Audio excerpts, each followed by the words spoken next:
What's going on, guys? Mike Rama here, and in this video, I'm going to be going over the 4 types of emails that you need to be sending to your email list. Now, this is specifically for anyone that has a high-ticket online course, a coaching program, a consulting program, or really any high-ticket service-based business.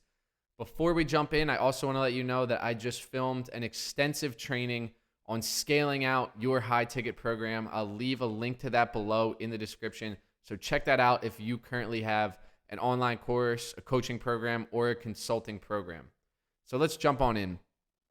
Okay, so the 4 types of emails that you need to be sending are the engage emails, the remind or the follow-up emails, straight value emails, and the cross-pollinate emails. Now I'll jump into each of these different topics below, but first let's just go over a high-level overview of some things that you need to be doing with your email list.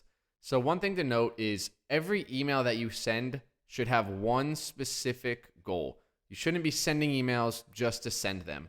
And we also don't want to try to blend too many goals into one. You don't want to send one email and try to, do 10 different things in that email.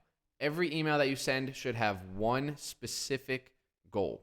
You also want to only have one call to action in your emails. You don't want to tell someone to go to multiple different places, hit them with a handful of different links to go to. That will confuse someone, and someone who is confused, they're not going to take the next step with you. So now jumping into the first type of email that we should be sending, and that is what I call the engage email.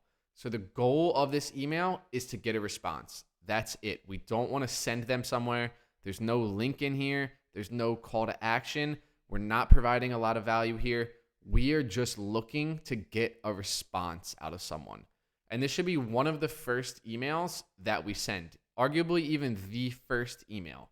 Because the moment that you get a response from someone, the moment that someone responds to your emails, their conversion rate absolutely skyrockets. And then you also open the door for a conversation, whether it's with yourself or someone on your sales team, then can go in, respond to these emails, and now you're engaging in a dialogue as opposed to just sending follow-up emails after email after email that never gets read. So how should we do this? What's the best strategy for these engaging emails?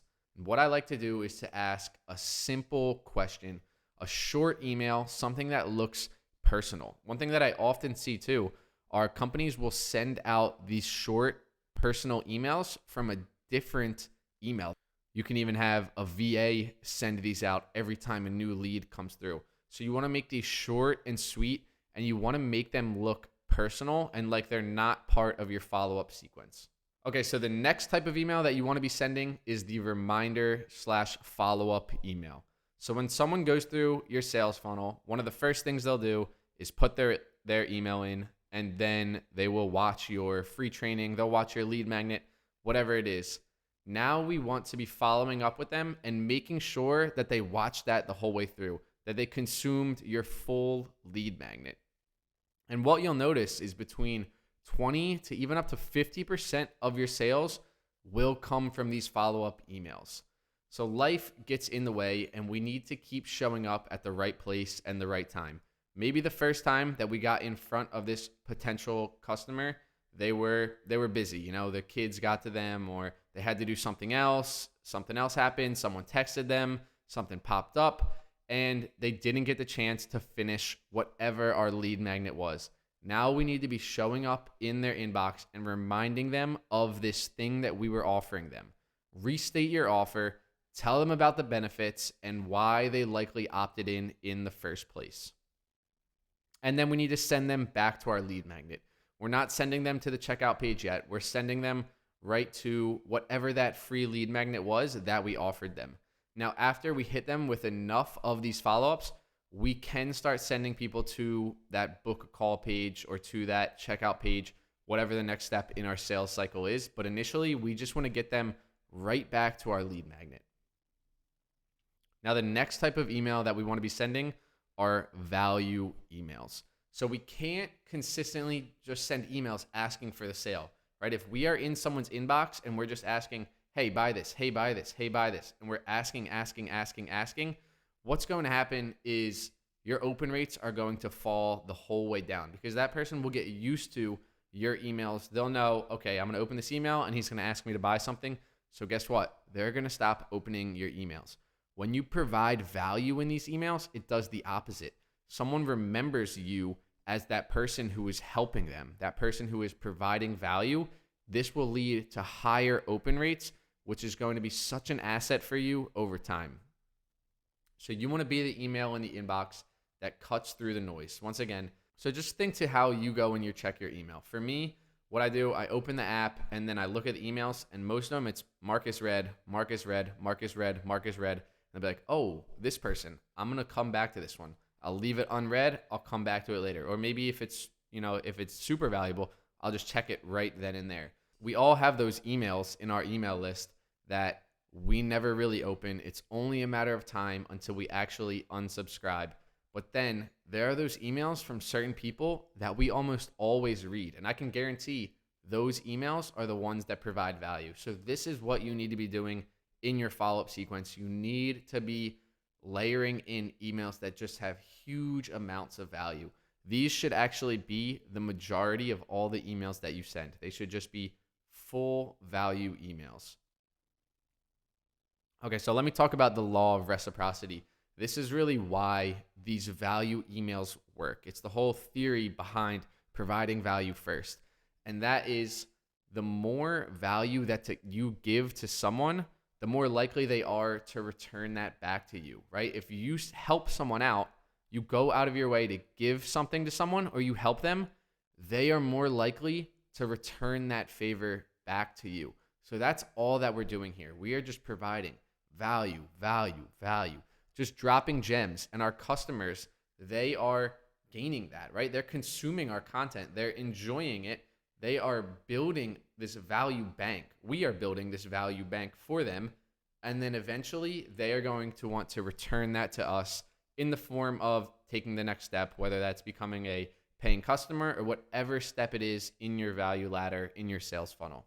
Now moving to the fourth type of email that we should be sending, and that's the cross-pollination emails. So we want to leverage our email list to grow our social following. So what we're going to be doing in this email is we are going to be sending our email subscribers to our YouTube channel, to our Instagram, to our TikTok, to our LinkedIn. Wherever we are providing value, that's where we are going to be sending our email subscribers. And what this does is it increases the overall number of touch points with our prospect. So if we have someone and they're just on our email list, but then we get them to be an Instagram follower and we also get them to subscribe to our YouTube channel, they're going to start to see us more and more.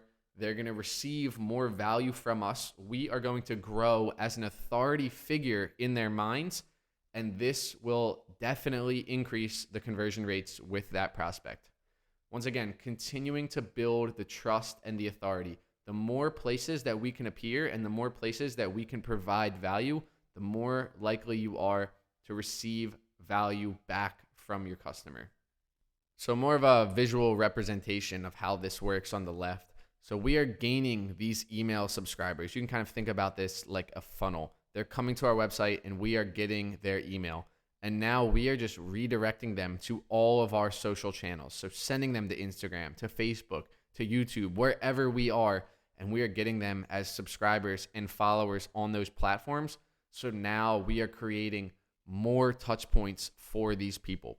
And this is going to become such a huge asset for you in the future. Because when these new platforms pop up, whatever the next TikTok might be, or maybe it's Clubhouse, whatever this new social platform is that will come up, we have our email list and we can start to grow these other social platforms through our email list. So it's such a huge asset. So you want to continue to nurture, provide value, and your email list will generate revenue for years to come.